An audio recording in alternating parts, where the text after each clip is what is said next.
Imagine picking up a stranger, and before you even introduce yourself, they greet you by your full name. I've been driving for Uber for almost 4 years. Most rides are boring, small talk, silence, or the occasional drunk person singing too loudly at 2 a.m. But one ride last year still keeps me awake at night, because it felt less like a job, and more like someone was testing me. It was a Thursday night, close to midnight. My shift had been slow, so when a ride request popped up from a quiet neighborhood downtown, I accepted immediately. The profile showed a man named Chris, mid-30s, 4.8-star rating. Looked normal enough. When I pulled up, the street was dim, just a few flickering lamps and the sound of crickets. A man in a dark jacket walked toward my car. He opened the back door, sat down, and immediately said, "Good evening, Daniel." I froze. My name is Daniel. But here's the thing, I don't put my real name on Uber. For privacy, I drive under Dan K. The only people who call me Daniel are my family, and a couple of old friends. I laughed awkwardly. Did the app show you my full name or something?" He smiled in the rearview mirror. "No. I just know." Something about the way he said it made my stomach tighten. I tapped the app to confirm his destination, 24th and Belmont. About a 25-minute ride. As I pulled away, I tried to convince myself it was nothing. Maybe he guessed. Maybe he saw something on my dash. But I keep my car clean, no personal stuff visible. For the first 10 minutes, silence. He just sat there, hands folded, watching the streets roll by. Then, out of nowhere, he asked, "How's your sister?" My chest tightened. I have a younger sister, Emma. She lives 2 states away. There's no mention of her anywhere online connected to me. I keep my family out of my social media. I glanced at him in the mirror. "Excuse me? Your sister? Emma. She's in college, right?" I gripped the steering wheel tighter. "How do you know that?" He didn't answer right away. He just smiled again. That same cold, knowing smile.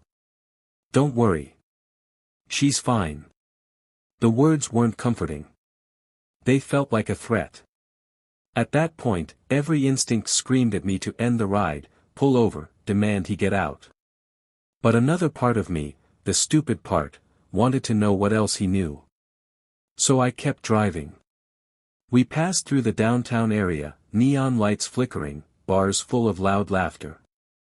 Normally, that kind of energy relaxes me, but that night, it just felt like the world was moving while I was stuck in some strange bubble with this man. Then he spoke again.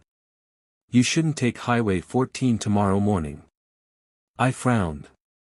"Why not?" He leaned closer to the back of my seat, voice low, "Just, don't." I swallowed hard. My morning routine is pretty fixed, I always take Highway 14 to get to my day job. I never told anyone that. "Okay," I said, trying to keep my voice steady. For the rest of the ride, he stayed quiet, just staring out the window. Counted the minutes until we reached Belmont. My heart was pounding so loud I could barely hear the radio. Finally, we pulled onto a small, dark street lined with old warehouses. The GPS said we'd arrived. "Here we are," I said, forcing a smile. "Have a good night." He didn't move.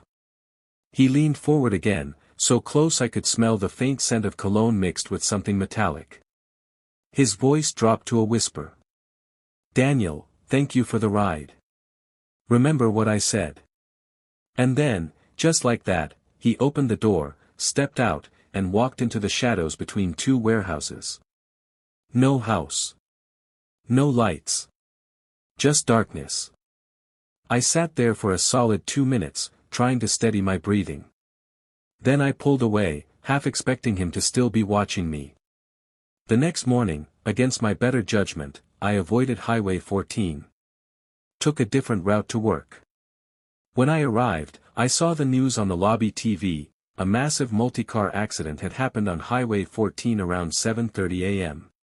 Several people injured. At least one fatality. My hands went cold.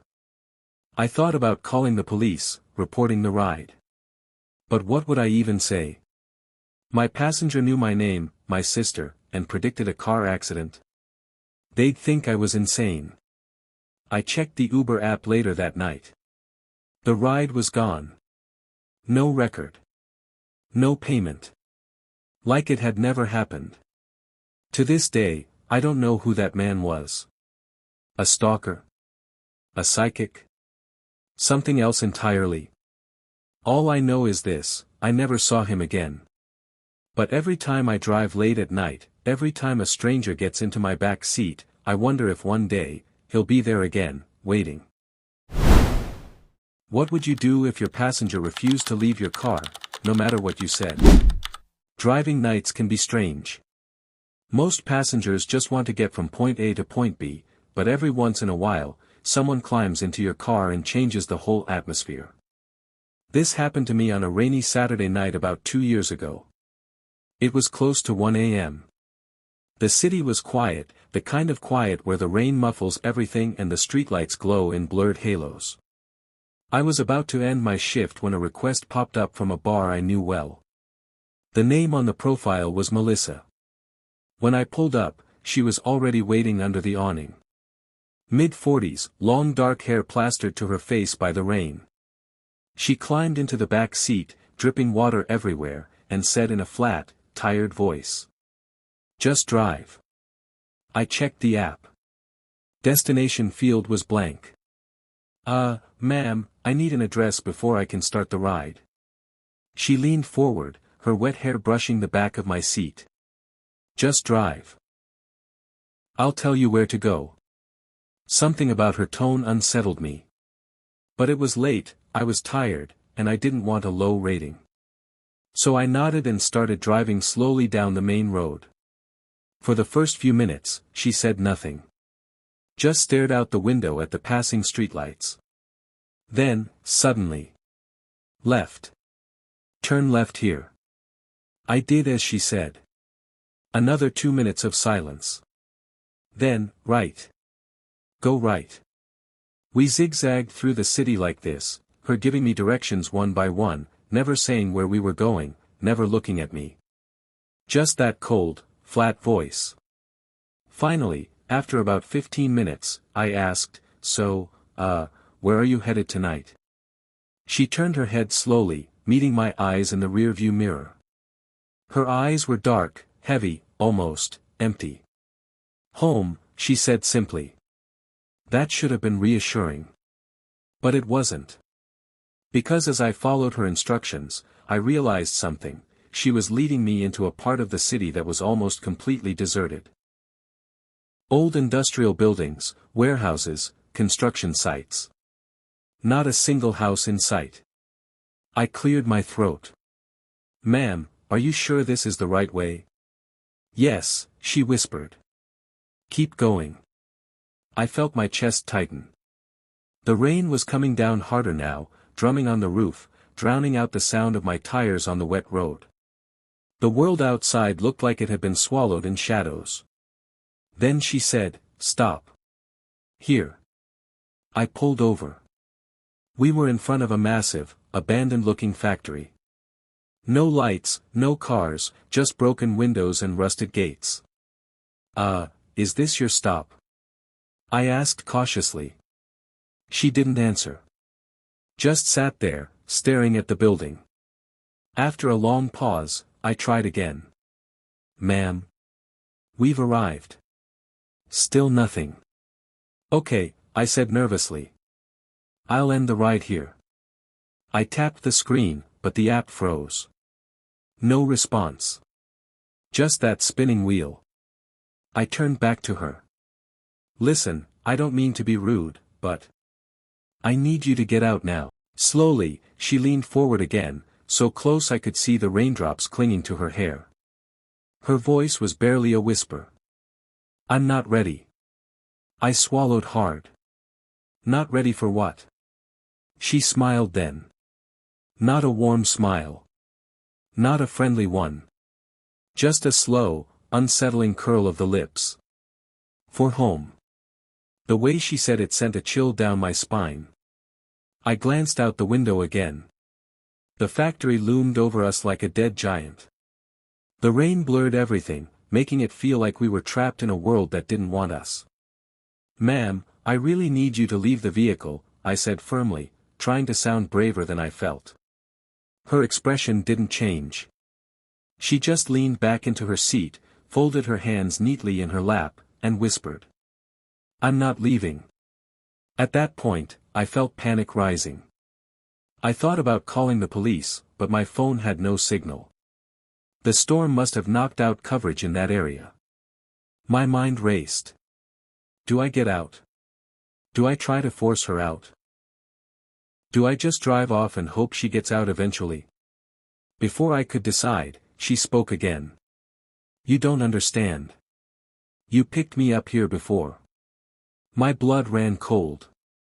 I don't think so," I stammered. "I've never been out here." She tilted her head, that strange smile still on her face. "Yes, you have. Same night. Same rain. Same mistake." I felt the air leave my lungs. I glanced at the time on my dashboard. 1:47 a.m. I swore I'd never driven out here before in my life. But the way she said it, the certainty in her voice, made me doubt myself. Finally, I snapped.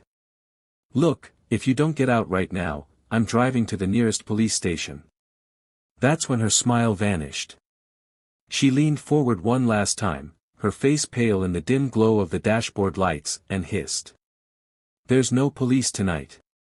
Before I could react, the app suddenly dinged, "Ride completed." I hadn't touched the screen. I turned back toward her. But the seat was empty. No wet footprints. No sound of the door opening. Just, empty. I sat there frozen, the rain pounding on the roof, my heart racing. After a few minutes, I finally forced myself to drive away. When I checked the app history the next day, the ride wasn't there. No record of Melissa. But sometimes, late at night, when the rain hits my windshield just right, I catch myself glancing in the rearview mirror. And for a split second, I swear I see her sitting there. What if your passenger disappeared, before you could even stop the car?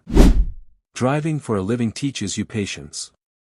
You deal with drunk people, rude people, quiet people, and sometimes people who just don't want to pay. But nothing prepared me for the night I picked up the man in the gray suit. It was a Tuesday evening, around 10:30 p.m.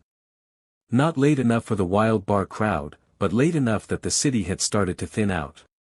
My phone buzzed, "Pick up at the train station." Easy money. When I pulled up, there he was, tall, thin, wearing a perfectly pressed gray suit that looked expensive. He carried no bags, no briefcase. Just stood there under the flickering fluorescent light of the platform. He opened the back door, slid inside, and said in a calm, clear voice, "Downtown. East Market Street." Something about him was too calm. His suit wasn't even wrinkled, despite the damp weather. And his shoes? Shiny. Perfectly polished. Not a single drop of mud or water on them, even though the streets were wet from earlier rain. Still, I didn't think much of it. People in the city were strange all the time. I started the ride and pulled away from the station. The first 10 minutes were completely silent. He just sat there, looking straight ahead. Not at his phone, not out the window. Just forward. Finally, I tried to break the tension. "Long day." Slowly, he shifted his eyes to meet mine in the rearview mirror. His gaze was sharp, almost too sharp, like he was studying me. Then he said something that froze me in place. "It's not over yet." I forced a laugh. "Yeah, I hear you. Work never ends, right?" He didn't smile. Didn't blink. Just turned his eyes back to the road. The silence after that felt heavier. Like the air in the car had thickened. We were about 5 minutes from East Market when he leaned forward slightly and spoke again. Turn left here. I frowned. The app clearly said to stay straight. Sir, the GPS says. Left, he interrupted, his tone firmer. Against my better judgment, I followed his direction. We turned onto a narrow, dimly lit street. Old buildings lined both sides, most of them shuttered or abandoned. My headlights cut through the darkness, and the car's engine seemed too loud in the silence. Right, he said softly. I obeyed. Then, after another minute, left. And again. And again. Before long, I realized we were driving in circles. Same streets, same turns, over and over again. Finally, I said, Sir, I think we're going in loops. Do you have an exact address? That's when he leaned forward, close enough that I felt his breath on my neck, and whispered. You'll know when we're there. A chill ran down my spine. I gripped the wheel tighter. Suddenly, he spoke again, louder this time. Stop. Here. I pulled over. We were in front of an old hotel, its windows dark, the sign hanging crookedly above the entrance. It looked abandoned. I turned to him. Is this the place? But the seat was empty. I blinked, confused. What the? I hadn't heard the door open. I hadn't felt the car shift. I hadn't seen him move. 1 second he was there, the next he was gone. The hairs on my arms stood straight up. I got out of the car, looked around, nothing. No footsteps, no shadows, no sound of anyone walking away. Just the empty street and that dead hotel staring back at me. Heart pounding, I climbed back into the driver's seat. My app was still running, so I tried to end the ride. But instead of the usual receipt screen, a message popped up I'd never seen before. Fare completed. Payment, not applicable. No charge. No record. No trace of the passenger. The ride history? Gone. Like it never happened. I sat there for a long time, too shaken to drive. Finally, I forced myself to head home, telling myself maybe I was tired, maybe I imagined it. But the next morning, I decided to double-check. I searched the address of that hotel. Turns out, it had been closed for nearly 20 years. Abandoned after a fire in 2001. And the man in the gray suit? The description matched someone who had died there the night of the fire. They say he was a businessman from out of town. Checked into the hotel for one night. Never checked out. And that's why, whenever I see a request from the train station late at night, sometimes, I just let it pass. Because I don't want to meet the man in the gray suit again.